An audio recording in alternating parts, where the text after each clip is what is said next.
Bueno, buenos días a todos. Les damos nuevamente la bienvenida a nuestro webinar mensual, donde estaremos viendo la visión y las recomendaciones acerca de lo que está pasando en el entorno global y los mercados financieros del mundo. Hoy nos acompaña nuevamente Klaus Kempfe. Klaus es el director de soluciones de portafolio, quien estará pues a cargo de este webinar. Les recordamos que en la barra de herramientas ustedes encuentran el icono de Q&A, donde pueden pasarnos sus preguntas. Y también a la salida de este webinar, cuando ustedes conecten, les va a aparecer una encuesta que les agradecemos nos ayuden a diligenciar para ayudarnos a mejorar siempre. Entonces, Klaus, bienvenido y te dejo la palabra.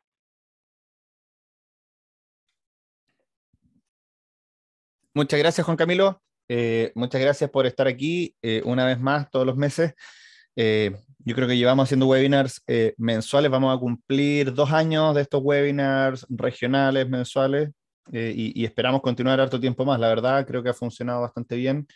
Y vayan dejándonos sus preguntas, como dice Juan Camilo. Yo creo que es clave que podamos responderle las cosas que a ustedes más les interesen. Hoy día nosotros tenemos preparado una presentación en base a nuestro reporte mensual de mercados de estrategia. En Perú, en Colombia, esto les debe haber llegado ayer.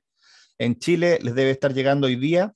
Y si es que no les ha llegado, pónganse en contacto con su asesor de inversiones, con su banquero, para que los pueda agregar en la lista. La verdad, no queremos hacer spam, pero si ustedes quieren que les llegue el reporte, súper bienvenido. Tiene más información que lo que vamos a poder ver hoy día, pero hoy día vamos a pasar por lo más relevante.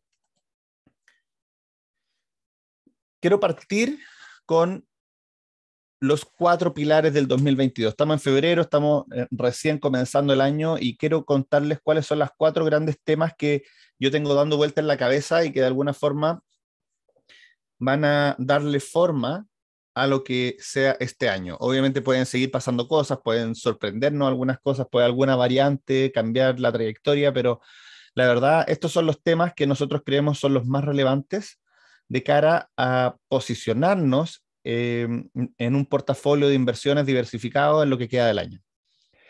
Lo primero es lo que yo llamo el fin del COVID-19. Si bien coronavirus, vamos a seguir teniendo COVID-19, vamos a seguir teniendo probablemente por los próximos años, yo espero que durante este año veamos lo que yo llamo el fin al COVID-19, que de alguna forma es dejar de tomarlo como una pandemia, dejar de tomarlo como una enfermedad extraordinaria y pasar a lo que llaman como una endemia, a que sea parte del día a día y que de alguna forma no dejemos de vivir porque existe el coronavirus.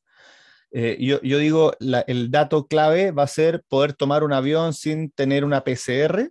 Sí, cuando ya puedo tomar un avión sin tener una PCR negativa, creo que vamos a estar más cerca ya del final o ya en el final.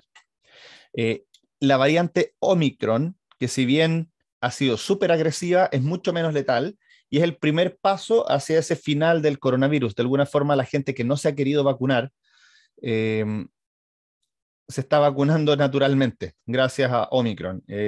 Una vacuna es una enfermedad más suave, ¿cierto? Que nos protege de una enfermedad más grave.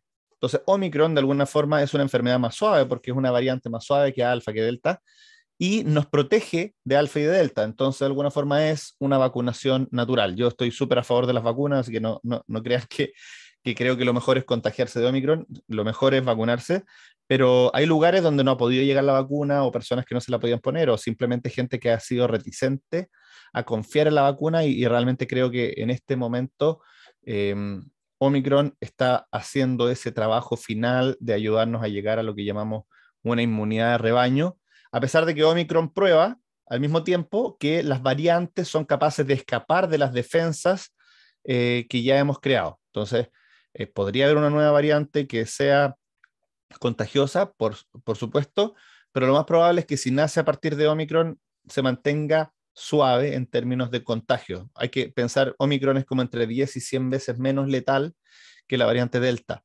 Y eso significa que si uno además tiene vacuna que te da un 90% de protección, eso hace 10 veces menos probable que tengas algo grave. Tenemos una protección entre 100 y 1000 veces mayor que la que teníamos hace un año. O sea, realmente la situación es completamente diferente a la que teníamos antes y es más parecida hoy día a una gripe estacional.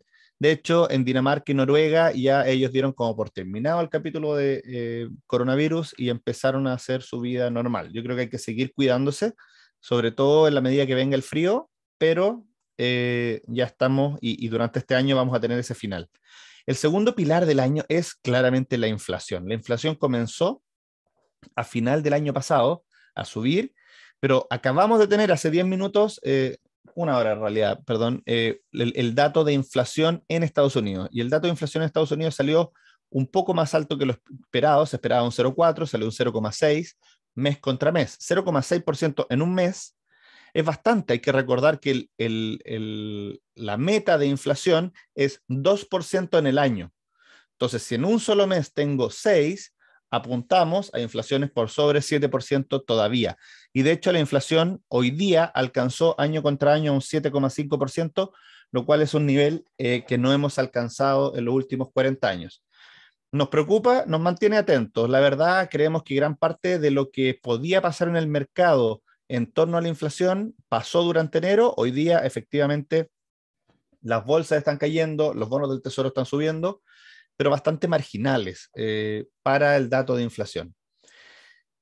Hay otro pilar del año que yo creo que es súper, súper relevante, que tiene que ver con la reaceleración de China.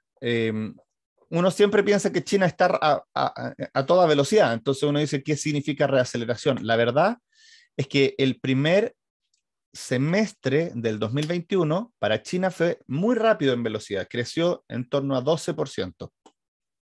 Entonces el gobierno chino decidió tomar todas las medidas que no había tomado de igualdad, de contención de desbalances de la economía durante el segundo semestre y puso el freno de mano, el freno de pie, todos los frenos al mismo tiempo e hizo que China creciera el cuarto trimestre, el tercer y cuarto trimestre, de lo más bajo que ha crecido en los últimos 30 años, sacando obviamente el primer trimestre del 2020 con el coronavirus, pero si sacamos eso, ponemos un escenario más normal, China creció muy poco.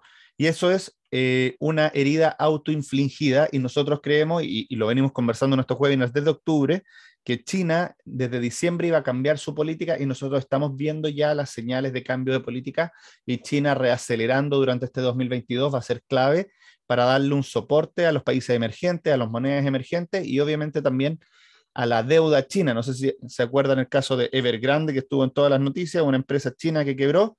Bueno, nosotros creemos que una de las cosas que no va a pasar este año es que China deje quebrar a las compañías grandes porque necesita una reaceleración económica y para eso necesita confianza en la inversión. Y también para el resto del mundo tenemos una normalización del crecimiento.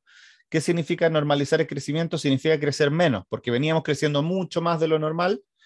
Entonces, normalizar el crecimiento obviamente significa crecer menos, pero todavía creciendo más rápido de lo normal. Estos son los 4 grandes pilares que yo creo que van a teñir durante todo el año el devenir de alguna forma de lo que pase con eh, el mundo. Estos 4 pilares, en donde terminamos con el coronavirus, tenemos una inflación acelerada y un crecimiento que está desacelerando, también, si uno los empieza a juntar, empieza a tener de alguna forma un ciclo económico tardío. Uno podría decir, bueno, desde la última recesión, que fue en marzo del 2020, ¿cierto? Del mundo, la recesión del mundo, han pasado solo 2 años, ni siquiera 2 años. Entonces, ¿cómo vamos a estar en un ciclo económico tardío cuando el ciclo económico anterior duró 10 años? En marzo del 2009 fue el piso de la economía y de ahí empezó a subir, subir, subir, subir, y no fue hasta marzo del 2020 que no tuvimos una nueva recesión. Entonces hubo 11 años, el ciclo económico duró 11 años, ¿ya? Ese ciclo económico fue un ciclo económico lento. Ahora estamos hablando de un ciclo económico muchísimo más rápido, que en 2 años ha tenido una caída muy profunda y una recuperación muy rápido. No se da esto en todos los países, pero sí en Estados Unidos y en China se da que estamos en un ciclo económico ya un poco más avanzado, con una recuperación avanzada de la economía.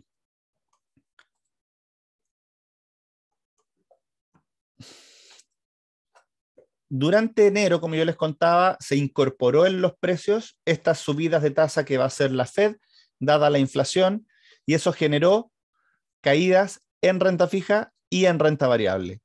Cuando cae la renta variable, uno habla de un escenario de riesgo, un escenario de risk off, le decimos también. Es un escenario que de alguna forma está pensando en que hay posibilidades negativas para la economía. Pero cuando pasa eso, cuando el escenario es negativo para la economía, normalmente le va bien a la renta fija. Entonces, cuando le va mal a la renta fija y le va mal a la renta variable, ya no hablamos de risk off. Y la palabra del mes de enero es, y que sigue siendo hoy, es quantitative tightening. Ya es una palabra en inglés rebuscada y se las voy a explicar porque es importante. El quantitative tightening en inglés, ¿cierto? Es el equivalente el contrario al quantitative easing en inglés. El quantitative easing es esta relajación monetaria, incorporar dinero a la economía. El quantitative tightening es un apretón de liquidez, es una disminución de la liquidez disponible, y cuando yo hago que haya menos dólares disponibles o hay expectativas de menos dólares disponibles, obviamente los activos financieros tienden a caer de precio. Todos los activos financieros. Y acá podemos ver cómo la renta fija anda mal, la renta variable anda mal, el oro anda mal. O sea, no es que una clase de activo u otra clase de activo. El petróleo hay que sacarlo del juego porque el petróleo viene con una dinámica diferente en que la OPEP no está siendo capaz de producir todo lo que debería producir. Muchas veces hablamos de Latinoamérica y decimos, ¿para qué invertir en Latinoamérica cuando Estados Unidos nos da todo? Entonces, muchos, y yo he tenido conversaciones con varios de ustedes, con varios clientes, y me dicen, ¿para qué? ¿Por qué no voy a invertir solamente en tecnológicas de Estados Unidos? Si tecnológicas de Estados Unidos son las mejores compañías grandes con crecimiento.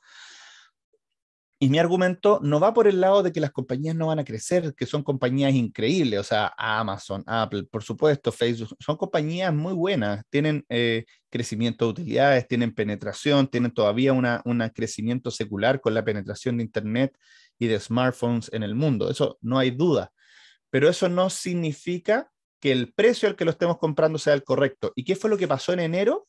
Que la bolsa de Estados Unidos fue la que más cayó.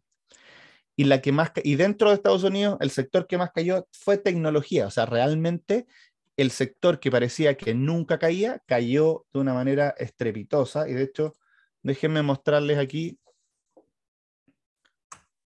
Este es el ETF de tecnología y podemos ver cómo fue la caída. Esta caída, si calculamos, hacemos un cálculo porcentual, es de un 15%. Es la caída más fuerte que hemos tenido en mucho tiempo para el sector de tecnología.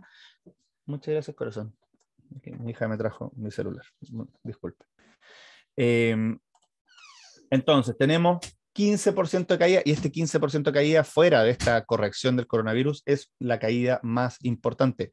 ¿Y por qué se da esto? Porque estamos en este proceso de retiro de estímulos. Cuando retiramos estímulos hay que pensar dónde estar, porque no todos los lugares son los mismos que deberíamos estar cuando están aumentando los estímulos.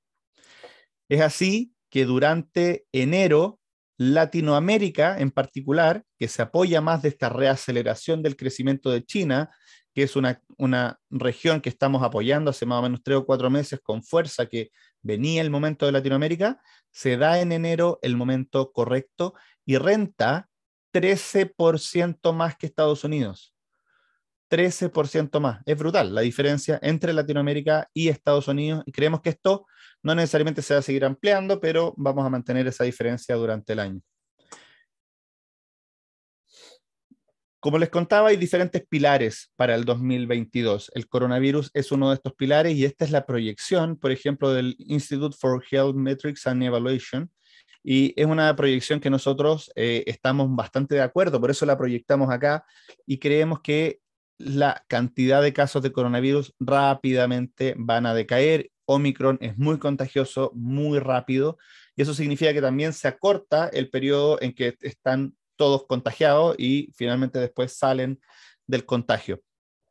Desde el punto de vista global hay un pic, ¿cierto?, que tiene que ver con el hemisferio norte, después un traspaso al resto del mundo con un segundo pic posible, y después un fin, ¿cierto?, de estos casos llegando a niveles muy, muy por debajo. Hoy día estamos en niveles de 400 en esta medida y estamos apuntando a llegar a niveles de 20, o sea, 20 veces más bajo o de 100% a 5% en los próximos 3-4 meses. Realmente va a haber una caída importante de Omicron y las muertes han efectivamente subido lastimosamente este último tiempo, pero también van a caer. La saturación de los hospitales también va a caer y este nivel de acá es mucho más parecido a una gripe estacional que a algo extraordinario. Yo les ponía en mi LinkedIn el otro día que tenemos un fondo de cáncer.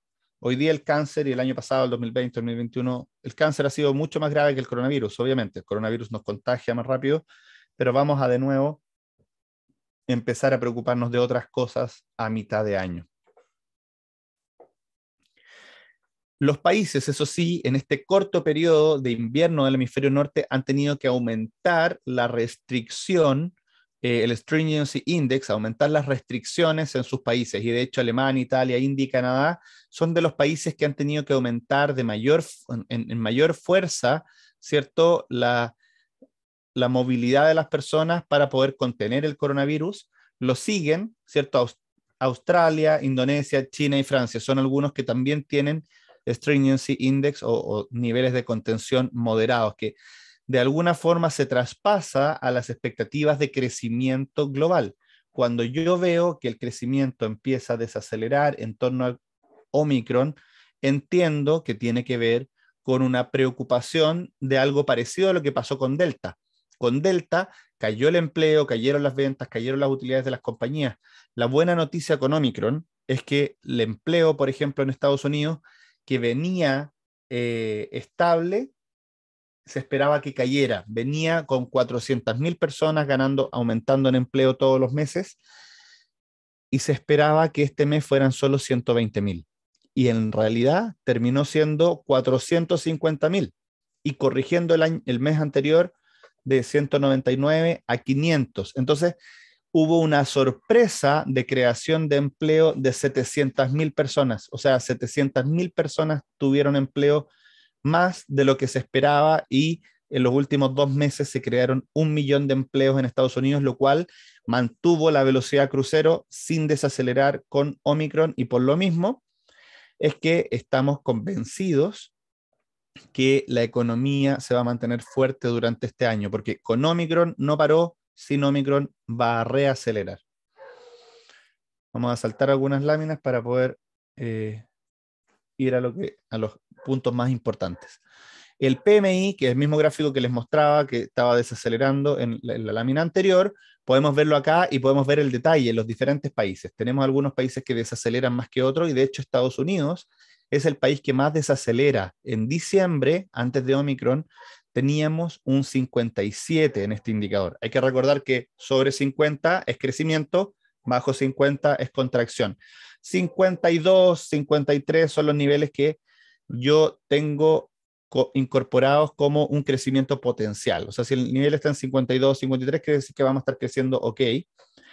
Si está en 57, es un crecimiento extraordinario. Estados Unidos venía de un crecimiento extraordinario y el solo hecho de hablar de Omicron frenó la economía. A pesar de que no terminó siendo un freno para la contratación de personas, sí es cierto que terminó siendo un freno para las expectativas, ¿ya? Y las expectativas también crean realidades. Entonces, en la medida que estas expectativas vuelvan a reacelerar, como fue en marzo del año pasado, en donde aceleramos y llegamos a un mayo, junio, con el pic de expectativas de crecimiento, creemos que lo que viene hacia adelante del 2022 también va a tener esa tendencia, en donde vamos a tocar un piso en invierno en términos de las expectativas de crecimiento y una reaceleración. Siempre que hablo de invierno estoy hablando de hemisferio norte, que pesa más en los índices de crecimiento y de bolsas internacionales. Tenemos algunos otros lugares donde hemos visto desaceleraciones y Alemania en particular, por ejemplo, hemos visto una reaceleración. ¿Por qué Alemania acelera cuando Estados Unidos desacelera? Porque Alemania le vende más a China que a Estados Unidos. Entonces las empresas de Alemania están viendo como este segundo semestre que les trajo muy mal crecimiento, producto de una desaceleración importante de China, está empezando a ver una reaceleración. En China todavía no vemos estos números. China tiene un número un poquito menos limpios que el resto de los países, pero los indicadores líderes, que son los commodities y el PMI de Alemania, ya nos están mostrando esa reaceleración de China plasmada en las cadenas de suministro. Alemania le vende las máquinas y los autos a China. Entonces, cuando vemos que Alemania reacelera, es probablemente porque China le está empezando a demandar más autos, le está empezando a demandar más máquinas, y eso creemos que va a seguir hacia adelante. Brasil ha desacelerado también, está acercándose a épocas electorales, también Omicron está pasando un poco la cuenta. Me tocó justo estar en Brasil y estaban agotadas las PCR, o sea, como dato. Estaba difícil conseguir una PCR y eso obviamente significa que la preocupación que está teniendo la gente, perdón acá, la preocupación que está teniendo la gente aumenta. ¿Ya? Omicron está teniendo un impacto en las expectativas, sí, pero nosotros creemos que va a terminar el coronavirus este año y por lo mismo estas expectativas deberían ir tendiendo al alza. Probablemente no a niveles por sobre 60, pues fueron niveles extraordinarios con bases de comparación extraordinarias. Pero sí, este final del coronavirus creemos que va a reacelerar la economía durante el segundo y tercer y cuarto trimestre de este año. ¿Ya? Ese es el primer pilar. El segundo pilar tiene que ver con esta normalización del crecimiento que estamos hablando. Y acá pueden ver a la izquierda, ¿cierto?, nuestras proyecciones de crecimiento para los diferentes países. Y es así que obviamente vemos una desaceleración. El año pasado Estados Unidos creció, o esperamos que crezca un 5,7%. Es menos que el 7% que en algún momento se esperó, pero 5,7% sigue siendo un muy buen crecimiento. Hay que recordar que Estados Unidos crece en condiciones normales un 2%. Su crecimiento potencial es de un 2%, 1,9, 2%. Entonces, crecer un 5,7 es como que Estados Unidos creció 3 años en uno, ¿ya? Y este año obviamente se normaliza, ya no tenemos la base de comparación del 2020, tenemos una base de comparación del 2021, que ya es más desafiante, ¿cierto? Ya es bastante más normal que el 2020. Y el 2022, a pesar de eso, esperamos que Estados Unidos crezca un 3,9%, que de nuevo, en la misma métrica, significa crecer 2 años en uno. En la práctica, lo que hace Estados Unidos es que después de crecer un menos 3,4 el 2020, recupera 3 años, recupera 2 años y termina creciendo un 6% en promedio, o sea, en suma, en estos 3 años. Y 6% en 3 años era lo mismo que crecer al potencial. Entonces, en realidad, Estados Unidos termina el 2022 con un crecimiento, con un nivel de PIB igual que si no hubiera habido coronavirus, aunque sí con una deuda bastante más alta. Si yo veo el resto de los países desarrollados e intento encontrar quién es el que más acelera y que más crece durante el 2022, ¿se acuerdan que les conté, fin del coronavirus, les va a venir bien a algunos países? España es el que a mí me salta a la mente y que venimos analizando con nuestro equipo y que probablemente tomemos algunas posiciones. Todavía no hemos tomado posiciones overweight o sobreponderando España, pero es una de las cosas que estamos planteando hacer. ¿Por qué? España es dentro de los países desarrollados el país que más depende del turismo. Y el turismo es sin duda uno de los sectores que más, una de las industrias que más ha sido golpeada por el coronavirus. Entonces, este fin del coronavirus, reaceleración de China, le vuelve el alma al cuerpo a España, que había estado bastante de capa caída. Hay que ver también cuál es el país que más cayó de los países desarrollados en términos de PIB el 2020. España es el que más cae, 10,8%. Realmente muy, muy potente. O sea, España cayó más que Argentina, cae más que Chile, cae más que Colombia, solamente del orden de Perú en términos de la caída del 2020. Y sabemos que Perú recuperó este año, o esperamos que recupere del orden de 13%. Chile, 11%. Colombia, 9,6%. Dos dígitos, casi todos. Mientras que España, este año, solamente un 4,9%. ¿Por qué España recuperó lento y reacelera el 2022? Bueno, porque el turismo no recuperó.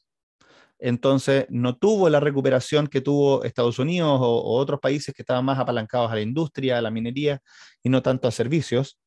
Y otra cosa importante es que la eurozona son los campeones, ahora que estamos en las Olimpiadas de Invierno, son los campeones, ¿cierto?, de la burocracia. Entonces, lo que Estados Unidos hizo en 6 meses de repartir dinero a las personas, después los 6 meses siguientes repartir más dinero a las personas para poder tener una economía que reacelera la eurozona, y sobre todo España, que es alguien que necesita de la política comunitaria, va a poder tener disponibles los fondos para gastar solamente ahora, el 2022. Entonces el 2022 va a recién tener esos fondos adicionales, a lo mejor ya no se necesitan tanto, pero se aprobaron en el 2020, finales del 2020, y terminaron utilizándose el 2022. Bueno, igual va a ayudar a que el empleo vaya creciendo. Otra razón por la que creemos que el crecimiento del 2022 va a ser fuerte es por los balances de las personas. China, como pueden ver acá, reacelera y ustedes me pueden decir, bueno, tú me dijiste que está reacelerando. Entonces, ¿cómo del 8 al 5 es una reaceleración? Es porque el segundo semestre de China, lo vamos a ver más adelante, fue solo un 4. El primer semestre un 12, el segundo un 4, nos da un 8 en promedio, ¿cierto? Entonces, de un 4 a un 5, sí hay una reaceleración.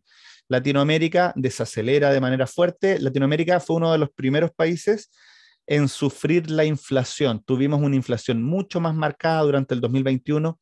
Los bancos centrales de Brasil, México, Chile, Perú, Colombia, Argentina lo dejo fuera porque no está fuera, o sea, no, inflación tienen siempre y contención, o sea, no tiene una política monetaria que uno pueda ver con un ciclo económico normal.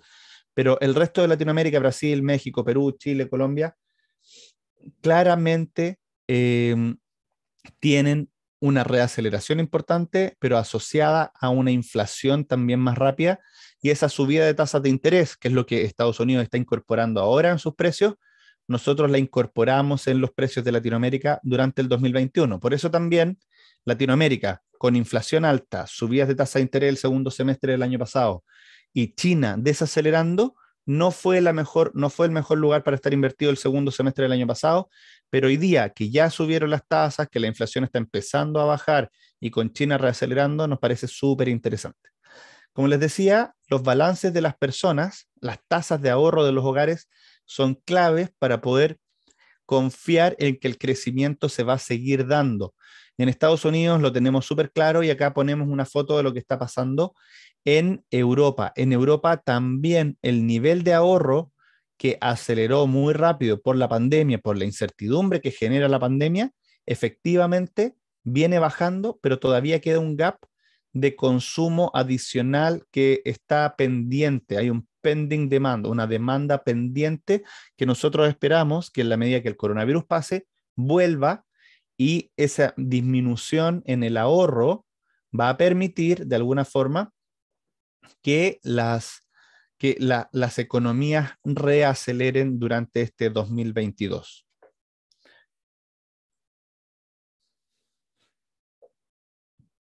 El empleo en Europa también ha tenido un ciclo rápido.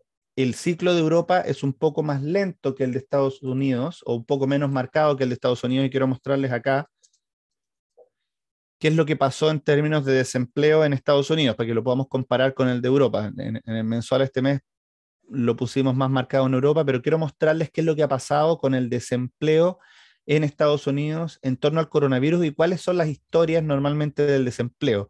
El desempleo va en torno al ciclo económico, entonces tenemos un aumento del desempleo y una desaceleración, un aumento del desempleo, una caída del desempleo, un aumento del desempleo, una caída del desempleo.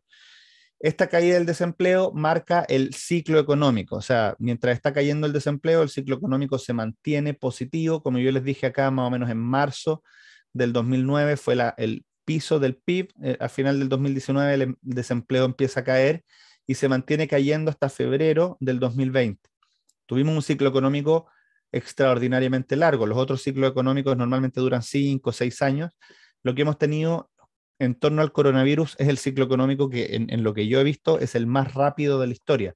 Entonces, en 2 años tuvimos una desaceleración y un aumento del desempleo brutal que nos llevó a una tasa de desempleo nunca antes vista, ¿cierto? O no vista en muchos años, y una reaceleración o una recontratación igual de rápida, un poquito más lenta, obviamente, porque la economía es más fácil despedir a alguien que recontratarlo, hay que tener más confianza y todo, pero sin duda ya estamos en los niveles bajos, ¿cierto?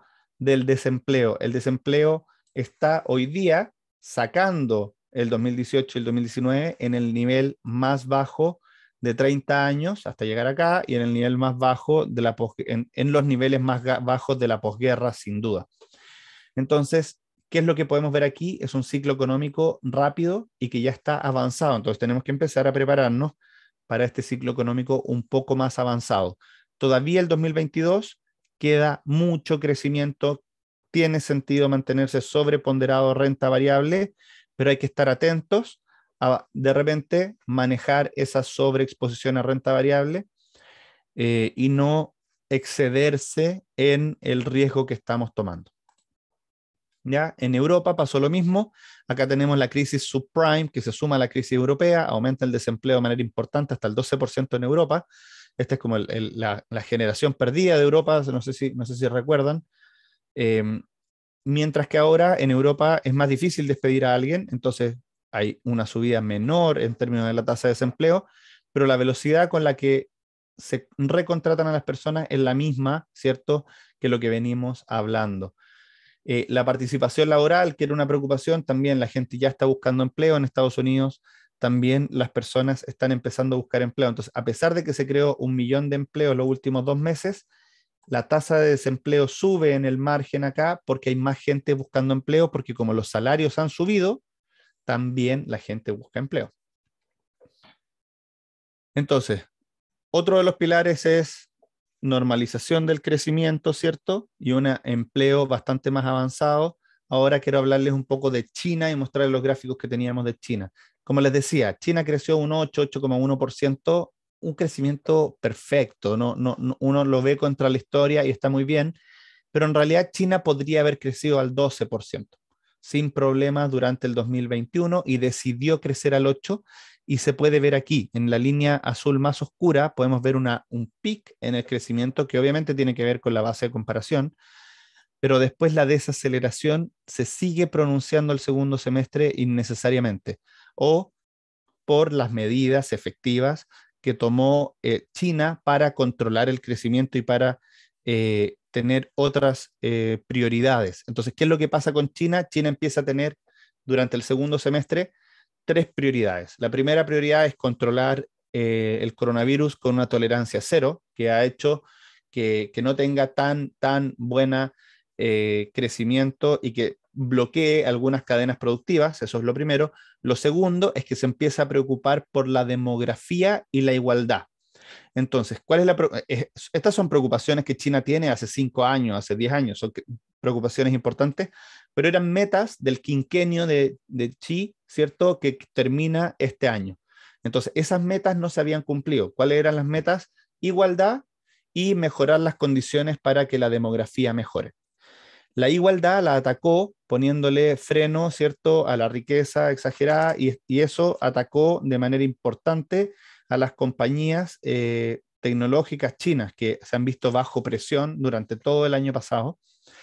Y lo segundo que hizo fue hacer una encuesta y decir cuáles son las principales preocupaciones y los principales gastos de las personas de clase media para que en vez de que tengan un hijo, tengan 2 o 3 hijos.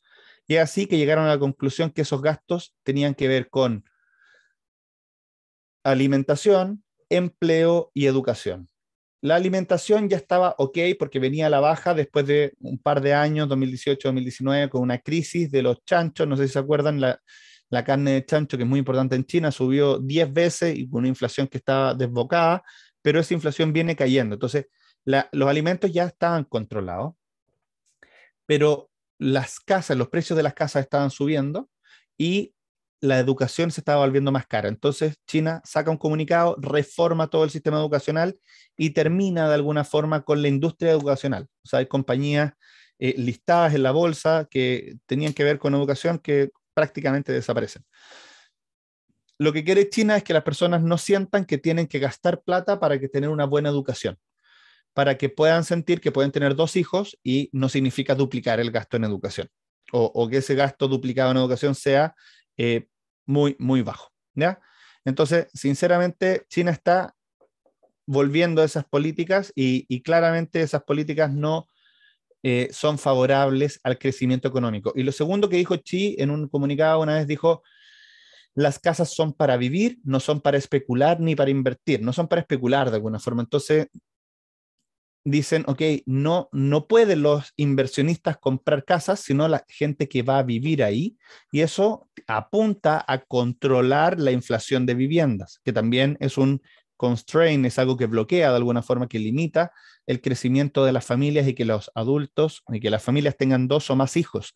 Para poder mejorar la pirámide, no basta con tener 1 o 2 hijos, necesitamos tener 3 o 4, porque es la única forma de rejuvenecer la pirámide demográfica china, que es de las más envejecidas del mundo. O sea, China hoy día tiene una pirámide demográfica similar a la que tiene Italia, a la que tiene Francia, a la que tienen los países más envejecidos del mundo, y no similar a su nivel de PIB o a su carácter de país emergente. El nivel de casos diarios en China subió rápido también en torno a la variable Omicron, y eso afectó a algunas regiones un poco más que otras, pero también ha venido a la baja con un control de tolerancia cero. Como les decía, ese control de tolerancia cero suena muy bien al principio, pero hoy día está quedando un poco retrógrado y de alguna forma refleja que China no ha tenido la capacidad de vacunar a la población que necesita vacunar.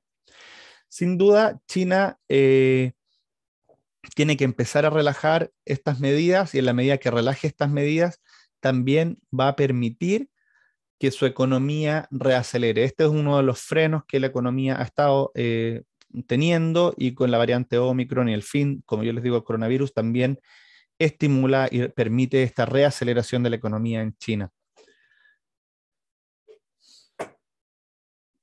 Entonces, ¿cuáles son los pilares que llevamos hasta ahora? El pilar del crecimiento del coronavirus, fin del coronavirus. El pilar, hemos hablado de la reaceleración de China, hemos hablado de la normalización de la política, o sea, del crecimiento en los países, y lo que me falta hablar es un poco de inflación. Hemos hablado tangencialmente. Sabemos que la inflación tiene algunos factores que han sido los que han estado impulsando sobre todo la inflación en Estados Unidos. ¿Cuáles son esos factores? Uno, la energía. El precio de la energía durante el 2020 promedió 25-30 dólares el barril, mientras que el 2021 promedia del orden de 70 dólares el barril, 80 dólares el barril. Es una subida de más de 2 veces. Entonces, si bien el petróleo directamente, en el petróleo, la benzina, pesa 9% de la canasta en Estados Unidos, cuando se duplica el gasto, obviamente, cuando se duplica el precio, ese 9% por 100% termina siendo una inflación importante traspasada a los precios. El segundo factor tiene que ver con el precio de las casas, que empezaron a subir de manera importante porque la gente empezó a buscar nuevas viviendas, hubo liquidez disponible, bajaron las tasas de interés, y eso ha presionado el precio de las casas. De hecho, en Miami, por ejemplo, que es donde nosotros tenemos sede, ahí por si les interesa abrir alguna cuenta en Miami, nuestros colaboradores que trabajan allá nos están informando subidas de arriendos de 25-30% versus el año anterior. O sea, de verdad, estamos viviendo esto. Lo vivimos de cerca como Credit Corp con nuestra pata en Miami, pero se ve cuando uno ve los números generales. Y lo tercero es algo que se ha comentado mucho en la prensa también, que tiene que ver con que las cadenas de suministros no están funcionando como deberían funcionar. La ruptura de la cadena de suministro y que no hay chips para construir autos y todo eso, de alguna forma, termina presionando los precios hacia arriba porque hay dinero disponible y no hay bienes para consumir, y la gente que normalmente consumía bienes y servicios se ha enfocado en consumir bienes porque no puede consumir servicios en la medida que el coronavirus no termine. Entonces, hay varios factores que van a afectar la inflación. Lo primero, lo último que estaba comentando, termina el coronavirus y nosotros esperamos que la gente empiece a consumir más servicios y un poco menos de bienes. Eso debería disminuir la inflación de los bienes.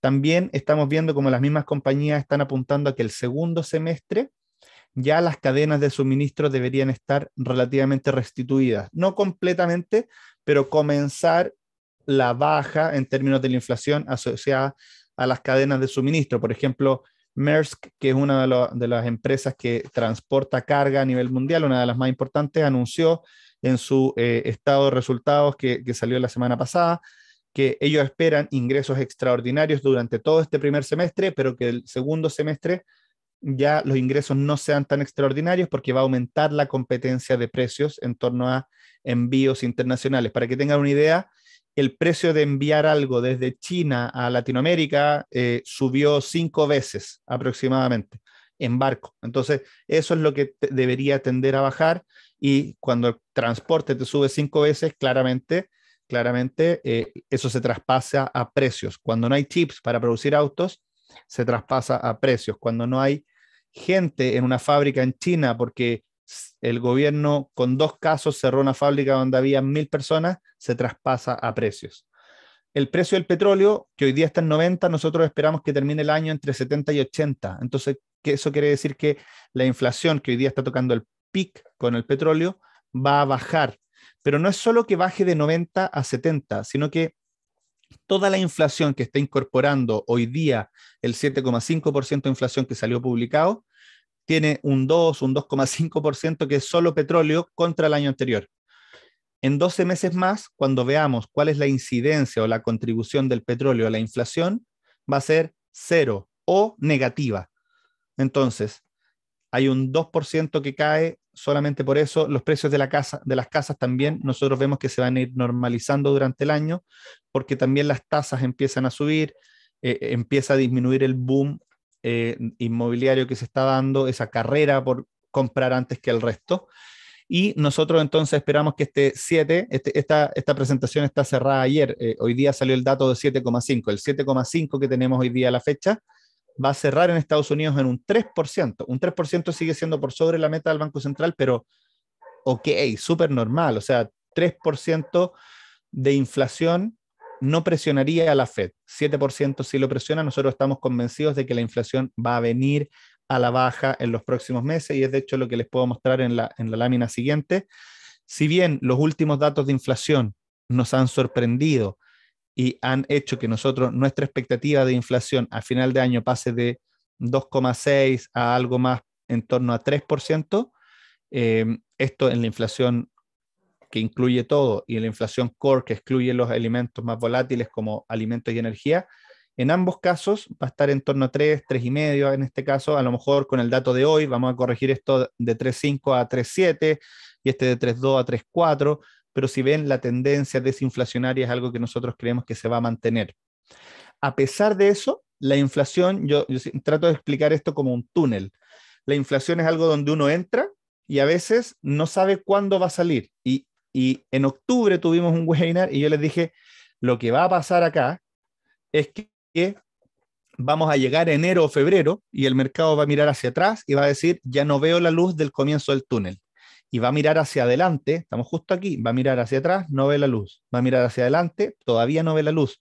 El mercado es cortoplacista, entonces están en un túnel en que no ve la luz hacia atrás y no ve la luz hacia adelante. Entonces no saben si el túnel es de 1 kilómetro, 2 kilómetros o 5 kilómetros. No podemos saberlo hoy día. Nadie tiene certeza de lo que va a pasar con la inflación, pero nosotros estamos convencidos de que la inflación va a tender a la baja y que en 3 meses más, 6 meses más, el mercado va a ir normalizando esas expectativas de inflación. Obviamente, la Fed tiene que reaccionar a esto. El mercado se impacienta, empieza a esperar más inflación, los salarios empiezan a gatillar subidas de sueldo más altos porque se está viendo más inflación. Entonces, todo ese escenario empieza a generar espirales inflacionarios que la Fed tiene que cortar. ¿Y cómo los puede cortar? Subiendo tasas. Y así que nuestras expectativas de subida de tasa para este año, eh, antes del dato de la mañana eran 4 subidas de tasa, hoy día estamos en 4,5 subidas de tasa para este año. La decisión de marzo es clave.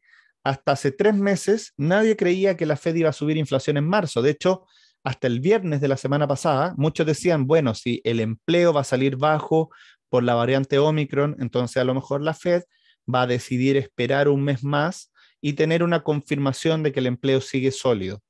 Lo que pasó es que el Omicron no afectó para nada el empleo, y como no afectó para nada el empleo, terminó presionando a la Fed a subir tasa en marzo, y la pregunta hoy día ya no es solo si va a subir 25, que es algo que ya está en el precio, La pregunta hoy día es si va a subir 25 o 50 puntos bases en marzo.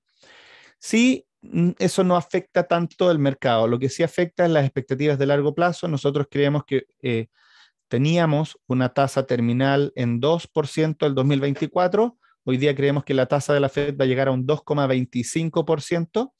Y además que durante este año va a comenzar lo que llamamos el quantitative tightening. ¿Se acuerdan que al comienzo les hablé de quantitative tightening, que es este apriete, esta contracción de la liquidez? Aquí en esta línea naranja se puede ver la expansión de liquidez que se dio justo en torno al coronavirus, la expansión de liquidez que se dio durante todo el 2020 y 2021.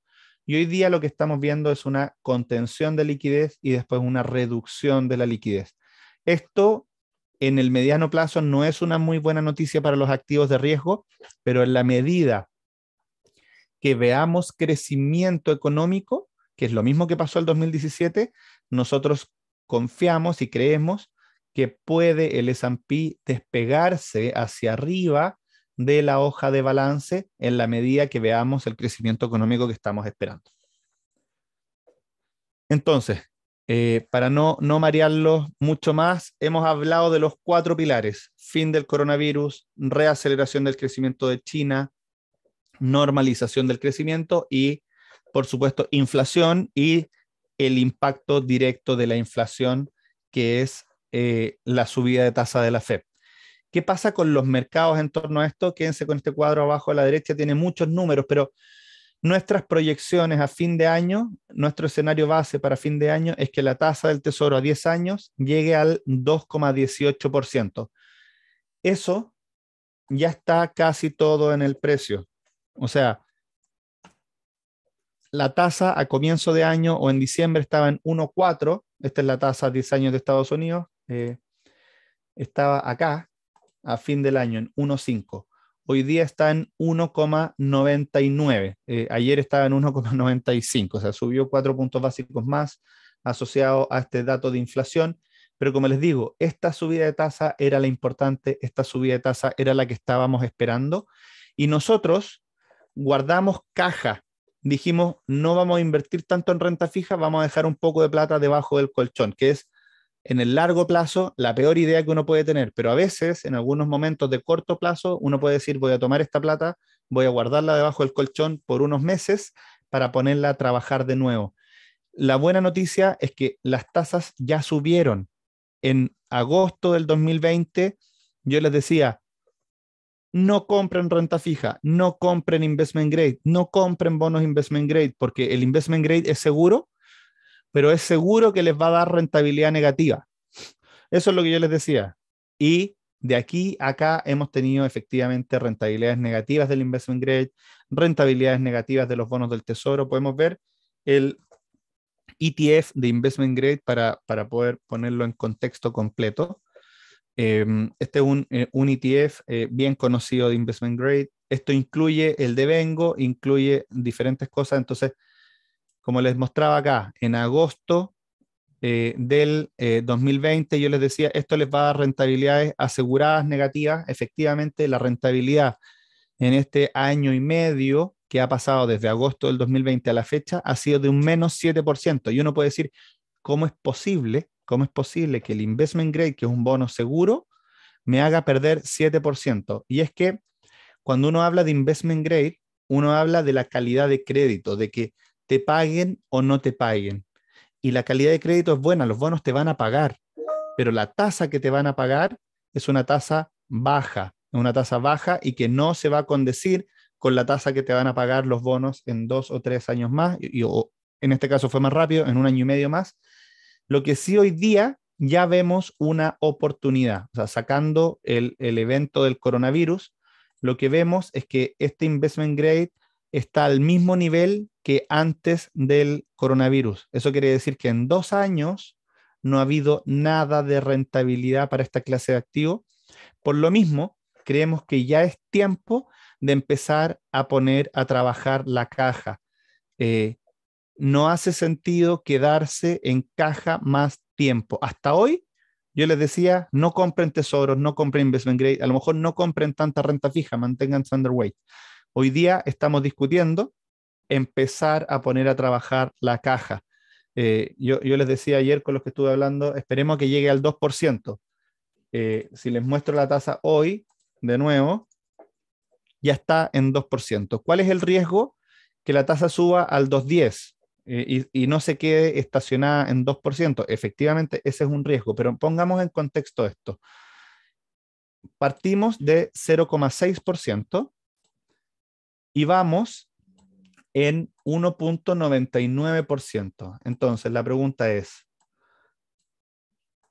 y voy a poner aquí en el gráfico el 2,1. ¿Cuál era la parte importante que había que mantenerse fuera? La parte importante para mantenerse fuera era este movimiento de aquí a acá o este movimiento de aquí a acá.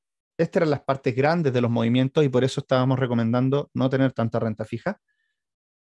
Hoy día la recomendación es invertir. De hecho, tenemos muchos de los clientes que están en el fondo Visión Global 1. Nosotros hemos mantenido caja, hemos sido súper conservadores para caer menos, pero hoy día en los fondos que tienen más renta fija, balanceados que tienen más renta fija, hoy día la rentabilidad esperada hacia adelante es mejor que nunca, porque las tasas de la renta fija han subido. ¿Ya? Voy a avanzar rápido algunas partes de mercado para poder llegar allá. Déjenme pasar algunas láminas que son súper interesantes. De verdad los invito a, si quieren leerlos directamente. Se me está poniendo un poco lento esto.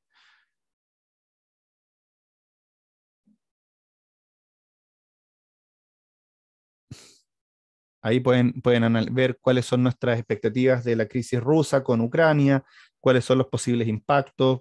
Échenle un vistazo a esas láminas que están súper interesantes, pero en honor al tiempo, quiero ir a mostrarles cómo han sido las rentabilidades de enero. Este gráfico es súper bueno porque nos muestra los diferentes países y nos muestra aquí cómo Latinoamérica se desacopla del resto del mundo gracias al crecimiento de China. Y muchos nos decían, pero si te gusta el crecimiento de China, ¿por qué no inviertes en China? Y es porque el gobierno está presionando las acciones chinas, pero está dejando correr a su economía. Entonces, ¿cómo logro capturar esta reaceleración de la economía china, pero no con las acciones chinas? Es principalmente con las acciones de Latinoamérica, que de hecho, a pesar del dato tan fuerte de inflación en Estados Unidos hoy día, las monedas latinoamericanas se mantienen estables, se mantienen sólidas. Eso es una buena noticia. Desde el punto de vista sectorial, ustedes saben que veníamos sobreponderando energía, materiales, financieras, y de hecho energía fue el sector junto con financieras que mejor anduvo durante enero, energía muy por encima del resto, y decidimos durante enero, después de esta subida, hacer la utilidad, decidimos hacer la ganancia en el sector de energía, y hoy día estamos, disculpen, hoy día estamos neutrales desde el punto de vista sectorial en Estados Unidos, porque creemos que la dispersión de valorización que se había dado en donde las empresas tecnológicas se habían vuelto muy caras en relación al resto, esa dispersión ya se ha venido cerrando, entonces hace sentido estar más diversificado en torno a la renta variable a los sectores de Estados Unidos. Si vemos la renta fija y cómo fue la rentabilidad de la renta fija, no antes, vemos que toda la renta fija tuvo rentabilidades negativas. ¿Por qué se da esto? Porque si bien estamos en un escenario de crecimiento moderado alto, durante enero se incorporó a los precios todas las posibles o casi todas las posibles subidas y hasta el día de hoy ya están incorporadas, hoy día ya están incorporadas todas las subidas de tasa que nosotros consideramos que se van a dar en el año. Eso quiere decir que todas las posibles pérdidas o casi todas las posibles pérdidas del año ya se dieron. Entonces, uno cuando ve esto como inversionista, obviamente uno se tiene que preocupar porque hay sectores como el investment grade AAA, que es lo que yo les decía, no compren investment grade AAA, no compren bonos investment grade directo. Eso es algo que venimos conversando hace más de un año. Tuvo en el mes una caída de un 4,5%, una caída súper relevante. La buena noticia está acá al lado derecho de la pantalla y es que la yield, la tasa a la que yo puedo invertir hoy día en renta fija es más alta que la que podía invertir hace un tiempo. Lo podemos graficar, o lo podemos ver acá, sobre todo en el high yield de Estados Unidos, que tiene una tasa hoy día de 5,27%. O sea, yo puedo conseguir hoy día una rentabilidad en bonos high yield de 5,27% en dólares, o mejor aún, en bonos corporativos latinoamericanos de 5,37%. Entonces, rentabilidades de 5% en dólares son rentabilidades que hoy día son razonables de esperar, cuando hace un tiempo estas rentabilidades estaban más en torno al 3%. Entonces, déjenme graficarles aquí la evolución de la yield del high yield americano como ejemplo. ¿Ya? Aquí. Esta es la evolución de la yield del high yield americano. Obviamente, en torno al coronavirus, tuvo una subida muy importante. Saquemos este evento puntual. Las tasas fluctúan normalmente cercanas al 6%. Ya estamos bastante cerca del 6%. Ya estamos bastante cerca.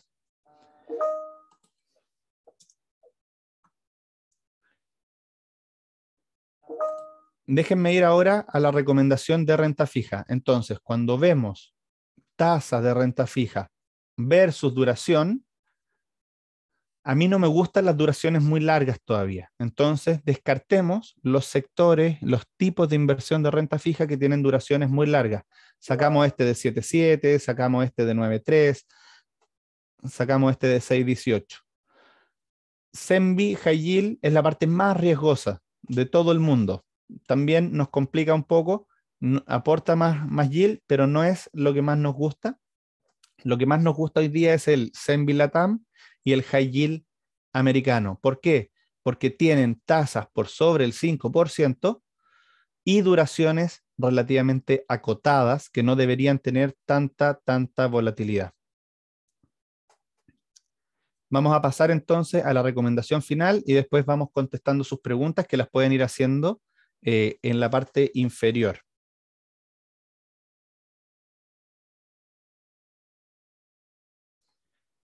El posicionamiento actual tiene una subponderación de renta fija aún, ¿cierto?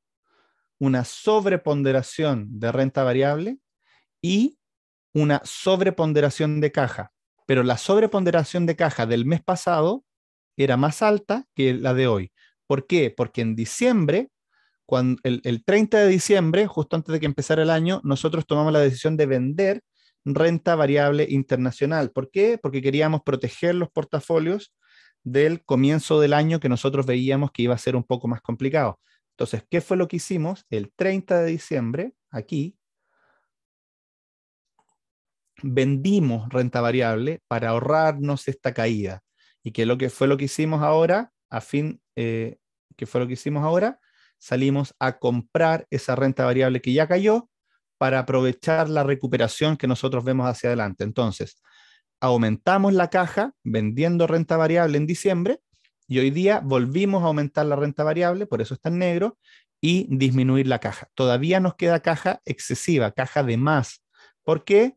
Porque no hemos comprado la renta fija, pero con las subidas de tasa de estos días ya estamos apuntando a empezar a aumentar el posicionamiento en renta fija y disminuir el posicionamiento de caja.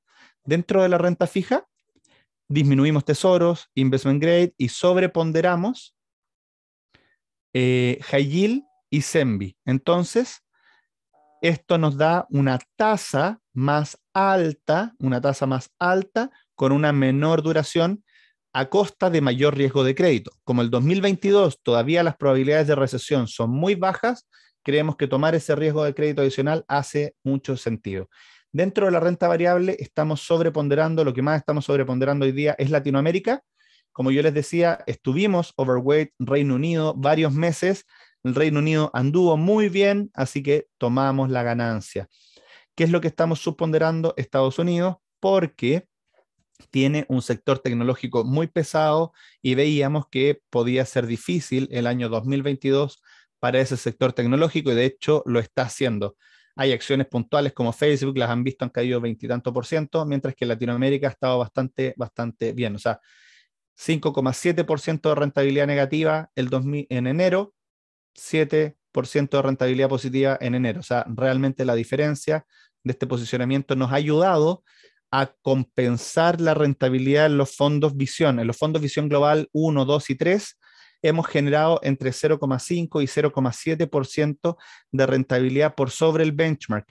Eso no elimina las caídas, porque la renta fija anduvo mal, la renta variable anduvo mal, no había dónde refugiarse. Nosotros sobreponderamos la caja para refugiarnos, pero no podemos pasar de un portafolio 100% invertido a un portafolio 100% en caja y después volver a invertirlo 100%. Sobreponderamos la caja para caer menos y ahora estamos volviendo a caer, a comprar para subir más y que en esta recuperación y en los próximos meses rápidamente recuperemos la caída de enero. Nosotros seguimos positivos en las inversiones para este año y de hecho hoy día estamos aún más positivos de cara a la subida de tasa y a tener rentabilidades esperadas más altas en lo que viene del año. Con eso quería terminar la presentación y empezar a responder algunas preguntas. Vale, Klaus, muchas gracias por la presentación, muy completa como siempre. Voy a empezar aquí con las preguntas difíciles. Entonces, hay una que nos ponen por acá que dicen que subir las tasas de la Fed en marzo va a producir una caída muy fuerte del mercado y que es preferible tener los recursos en liquidez y no invertir en el mercado. ¿Qué opinas al respecto? Estoy de acuerdo en diciembre, ya no estoy de acuerdo hoy día. Estoy de acuerdo que había que hacerlo, pero eso ya fue. Lo que hay que entender es que nosotros, cuando invertimos, estamos mirando los próximos 12 meses, estamos mirando los próximos 3 meses. Entonces, en diciembre, nosotros tomamos las medidas preventivas ante las alzas de tasa de la Fed. Cuando suba la tasa de la Fed, probablemente el mercado ya lo va a tener completamente incorporado. Hoy día, el mercado ya tiene completamente incorporado una subida de entre 25 y 50 puntos base para marzo. Ya, si la Fed sube la tasa en marzo, no hay ninguna sorpresa, y si no hay ninguna sorpresa, no tendría por qué caer el mercado. Ya fue. ¿Sí? O sea, nuestra expectativa es que con la caída que ya se dio en enero, el mercado de renta variable vuelve a tener un aire hacia adelante y sobreponderar fuera de Estados Unidos. Aquí hay una complementaria que dice, si se diera una caída muy fuerte en el mercado por la subida de tasas de la Fed en marzo, ¿en cuánto tiempo ustedes estiman que se pudiera recuperar el mercado de esta caída? El mercado últimamente ha tenido una característica que ha recuperado bastante rápido. En general, en los últimos años, las caídas del S&P se han devuelto casi completamente a los 3 meses.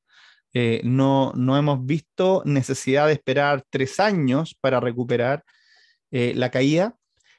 En general, la regla general de inversiones, cuando es un análisis, uno hace un análisis largo, la regla general es que cuando hay una caída, ¿ya?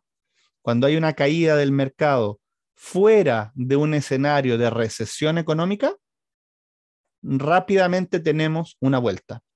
Solamente el mercado cae y después sigue cayendo cuando estamos en torno a una recesión económica, y el 2022 sin duda no va a haber una recesión en países desarrollados. Vale, ahora nos voltean la torta un poquito hacia China. Todos los años se comenta que va a haber crecimiento económico en China. Acabas ahora de mencionarnos el tema de la reaceleración que va a tener esa economía, pero la pregunta aquí que nos hacen es, ¿por qué eso no necesariamente se ve reflejado en la bolsa? Y digamos, no en un corto tiempo, sino de años atrás, con una economía de China creciendo, pero la bolsa no muestra eso en sus rendimientos. A ver, voy a poner un poco de contexto. La bolsa china viene cayendo fuerte. Esa caída de la bolsa china tiene razones políticas, no son razones económicas ni fundamentales. Entonces, la pregunta es, ¿qué es lo que va a hacer el gobierno chino?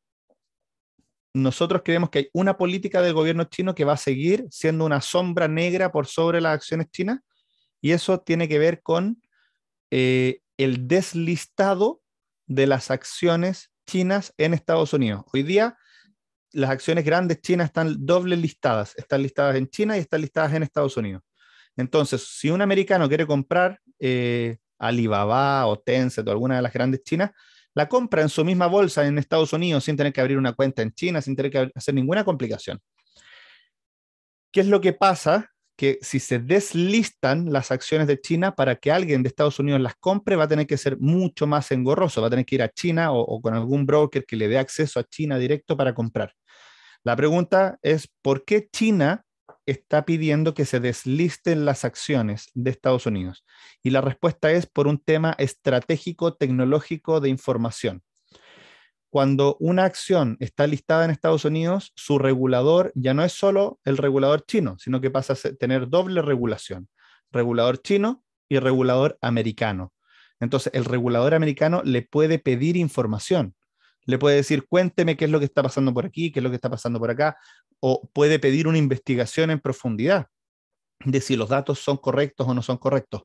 Esa combinación para China es estratégica en términos de que la guerra hoy día tecnológica está completamente desatada.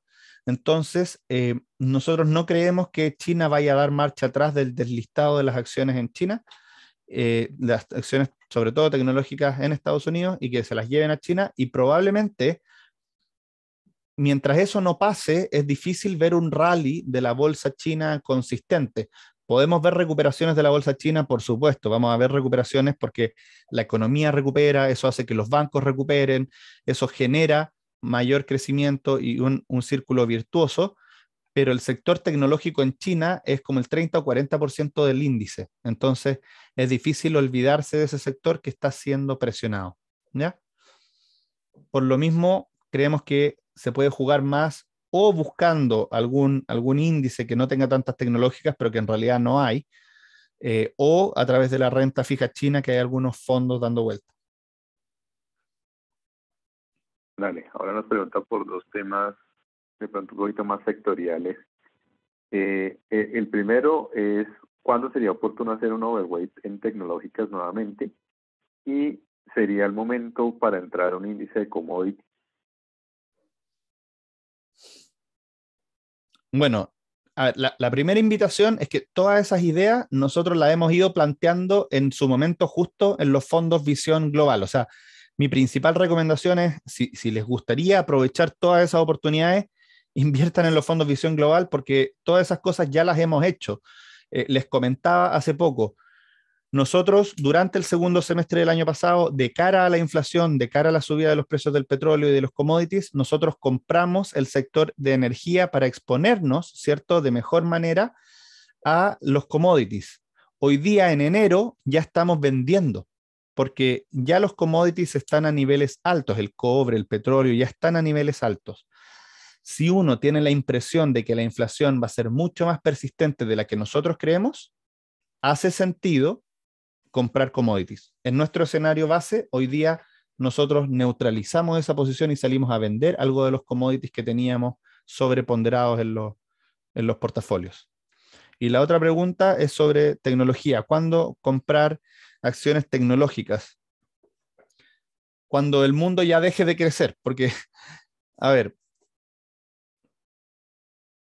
cuando hay crecimiento, el inversionista dice, ok, como todas las empresas están creciendo, entonces prefiero comprar las empresas más baratas, ¿cierto? Mientras que cuando no hay mucho crecimiento, sí los inversionistas buscan las empresas que tienen ese poco crecimiento que lo da el crecimiento secular de las empresas tecnológicas. Entonces, tal vez el 2023 o el segundo semestre de este año sea el timing correcto para las tecnológicas, pero es difícil saberlo. O sea, es una pregunta que, que, que requiere más visibilidad de lo que va a pasar hacia adelante de lo que realmente es. Si me preguntan hoy, mi respuesta es no sobreponderar tecnología. Es estar neutral tecnología, que es lo que estamos hoy día. Listo. Aquí nos hacen dos preguntas de la FED que creo que son interesantes por la explicación que hay que dar. Dice, si las tasas americanas van a subir por el incremento de la inflación, como está sucediendo ahora por encima del 7%, ¿por qué deberían mantenerse por encima del 2% esas tasas de interés si se espera que la inflación baje al 3% a final del año? A ver, la inflación target o la meta de inflación del Banco Central de Estados Unidos es 2%. Entonces, en la medida que que la inflación esté por sobre el 2%, las tasas de interés van a tender a subir, ¿ya? El Banco Central nos ha dicho que sus expectativas de tasa de largo plazo es el 2,25 y fuera de recesiones, la tasa de interés hace sentido que esté en ese rango, entre 2 y 2,25.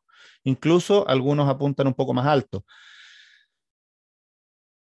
Si bien la inflación viene bajando, la tasa de interés actual de cero es extraordinariamente baja. Lo que está pasando es que vamos a tener una convergencia dual en donde disminuye la inflación hacia algo más normal y las tasas de interés van de un escenario muy expansivo también hacia algo más normal. Tener inflación en 2% con tasa de interés al 2% es lo más normal del mundo, es como el escenario como estacionario de largo plazo. Entonces uno no debería esperar que las tasas bajen porque la inflación vaya del 7 al 3. Si la inflación se cae por debajo del 2 y nos acercamos a una recesión, podría ser que las tasas bajen. Hoy día las condiciones tanto de empleo como inflacionarias apuntan a que llevemos esas tasas de interés al 2%. Y la otra es, ¿qué posibilidad le asignan a que la eventual inflación siga sorprendiendo al alza, teniendo que hacer que la Fed sea más hawkish y se le pase de la raya la subida de tasas de interés? Voy a usar mi comodín y te dejo responderle a ti. Listo, perfecto. Ahí digamos que nosotros lo que hemos estado viendo y recientemente con las gráficas que mostraba Klaus ahí de las sorpresas inflacionarias que habíamos tenido al alza y lo que eso ha implicado en revisión también alcista en términos de pronósticos, eso pareciera estar llegando ya a un pico. Entonces, en la medida en que eso efectivamente empiece a converger, porque recuerden que, como decía ahorita Klaus, el Banco Central no trabaja con la inflación de hoy, sino con las expectativas que tiene hacia futuro de lo que pudiera ser la inflación. Entonces, ahí digamos que va a ser un papel bien fundamental que esas expectativas empiecen a dar la vuelta, o sea, que esas revisiones no sean permanentemente alcistas. ¿Qué factores se deben dar para que eso no se dé y no siga siendo persistentemente al alza? Entonces, factores como los que mencionó Klaus, como el tema de salarios, el tema de cadenas de suministro, vivienda y energía, que sean factores efectivamente temporales. Listo, sé que hemos mencionado este tema de la temporalidad durante todo el año 2021 y al final algunos factores se volvieron más persistentes, pero por ejemplo se ha recibido información de los operadores logísticos a nivel global que esperan efectivamente que el segundo semestre este tema de las cadenas logísticas, por ejemplo, empiece a ceder. Lo que les contaba Klaus del tema de petróleo y de lo que estamos teniendo como expectativa para el cierre del año, solo solucionando el conflicto Ucrania-Rusia, creemos que esto puede estar entre 5 y 10 dólares por debajo del precio que tenemos. Entonces, esos son factores que van a empezar a ceder en el tiempo. Y en ese sentido, pues digamos que en principio la Fed debería ir paso a paso tratando de frenar esas expectativas y que esas expectativas efectivamente también respondan a los factores fundamentales. Sí estamos en un punto de riesgo en este momento, y no solo con la Fed, sino con todos los bancos centrales en el mundo, de que efectivamente se les pase la mano subiendo tasas de interés y esa consolidación en el crecimiento económico post pandemia, digamos, no termine de dar. Entonces sí estamos en esa delgada línea y de hecho algunos gobiernos, como es el caso del gobierno colombiano, pues ya ha empezado a trabajar no solamente en la estrategia de subir y subir y subir tasas de interés, sino también desde el lado de regulación de algunos precios, qué se puede hacer para tratar de frenar el fenómeno inflacionario y que no se vuelva un tema permanentemente creciente que sea atacado simplemente subiendo las tasas de interés. Sí estamos en esa delgada línea, en que ser muy agresivos en la subida de tasas de interés puede empezar a afectar el crecimiento y más bien no termine de darse digamos, como la convergencia en inflación cuando ya veamos un PIB que efectivamente esté muy bajito. Entonces sí estamos en ese punto en el que las decisiones de política monetaria tienen que ser bien pensadas y bien acotadas.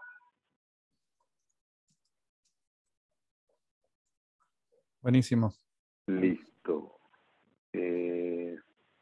¿Quieres responder una de Chile? Que por aquí me están preguntando. Dale, vamos a las locales y Dice, si también sabemos que vivimos en nuestros países.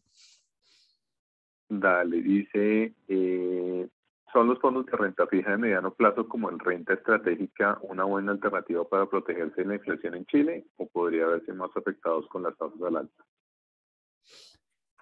Eso es una súper buena pregunta. Es un fondo que tiene un porcentaje de inflación que por debajo tiene 60%, hoy día está por sobre el 80%, así que en realidad creemos que hace sentido. Las tasas ya han venido al alza de manera importante en Chile, hoy día siguen subiendo. O sea, si me preguntan a hoy, el renta estratégica es un fondo que va a entregar rentabilidades en el mediano plazo similares a UF más 3, pensando en que la tasa actual que tiene el fondo de devengo es UF más 3. Entonces, ¿es una forma de protegerse de la inflación? Sí. ¿Es una buena forma de protegerse de la inflación? ¿Es una buena inversión de mediano plazo? Sí, es una buena inversión de mediano plazo. ¿Puede tener algo de volatilidad los próximos 3 meses?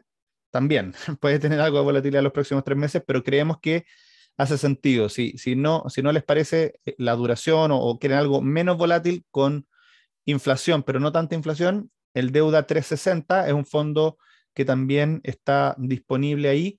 Ambos fondos, el Deuda 360 y el Fondo Renta Estratégica, están disponibles a través de nuestra aplicación de Tempo también. Lo pueden comprar a través de la aplicación de Tempo Tiva y ahí hay una parrilla adicional de fondos balanceados que también me toca administrar. Listo, para cerrar hay una pregunta de Colombia, entonces la voy a responder rápidamente. ¿Podríamos esperar entradas de flujos offshore en Colombia dados los niveles actuales de tasas de deuda pública actuales? Ojo ahí porque efectivamente tenemos unos niveles de tasas de interés muy atractivos en general, en toda la deuda, en toda la renta fija colombiana, pero hay que tener en cuenta que tenemos un factor externo al mercado que en este momento pues está generando obviamente riesgos y es todo el tema electoral. Entonces esperar que tengamos flujos offshore puede pasar, pero puede ser que sean de muy corto plazo. Entonces sí que veamos el beneficio en el muy corto plazo y nuevamente salgan cuando se conozcan resultados que puede ser que no sean del interés o bien vistos, digamos, por el inversionista extranjero frente a lo que pueda pasar en las elecciones de Congreso y presidente. Dale. Sí, en general mi impresión es que los inversionistas de monedas que utilizan este tipo de inversión, que es la que tú haces referencia, que nosotros le llamamos carry trade, que es invertir en una moneda que tiene una tasa más alta, tienden a ser inversionistas de corto plazo, tienden a ser inversionistas que cuando la moneda se da vuelta salen corriendo rápidamente. Como decía Juan Camilo, hoy día la apreciación del peso colombiano es importante, está apreciándose un 0,85% y está tocando 3.900 pesos por dólar. La verdad, yo creo que es un buen punto para empezar a comprar dólares, sinceramente. Nosotros hemos conversado con varias personas que nos dicen, hoy estamos esperando que caiga más, que caiga más. La verdad, podría ser que llegue a 3.800, podría ser, pero estaba en 4.000 hace nada, hoy día está en 3.900, la distancia con 3.800 ya no es tanta como era cuando estaba en 4.000, y sinceramente la volatilidad que esperamos para Colombia en torno a las elecciones no es menor, similar a lo que ha venido pasando en Perú y en Chile, y por lo mismo nuestra recomendación es ir aprovechando estas ventanitas de caída o de apreciación del peso colombiano, de caída del dólar, para ir construyendo estos portafolios internacionales que hoy día estamos recomendando. Así Buenísimo. es, entonces son temas que no se pueden olvidar y que bueno, pues ya Klaus lo vivió de hecho en Chile y lo vimos también en Perú el año pasado, entonces son lecciones que hay que aprender y que obviamente generan temas de volatilidad. No sabemos cuál va a ser el resultado aquí en las elecciones, pero pues obviamente sí sabemos que puede haber unos efectos grandes en términos de volatilidad. Les Listo. dejamos las encuestas para que si nos ayudan contestándolas, siempre nos ayudan a mejorar, nos ayudan a poder enfocar mejor las presentaciones a lo que a ustedes les interesa. Y nuevamente recomendarles los fondos Visión Global, que es donde nosotros más plasmamos toda esta visión. O sea, si tienen inversiones en el extranjero, estos fondos Visión Global están disponibles para los clientes de Chile y Perú, y ya pronto van a estar disponibles también para los clientes de Colombia, pero todo desde nuestra plataforma, que puede ser en Panamá o en Estados Unidos. Para todos los que quieran tener un resguardo mejor de sus recursos, tenemos la disponibilidad de que puedan abrir cuentas en Panamá o que puedan abrir cuentas en Miami y con eso tener acceso a estos fondos Visión Global, que son el mejor fondo todo incluido de nuestra parrilla. Eso sería todo. Muchas gracias. Muchas gracias, que estén bien. Que estén muy bien.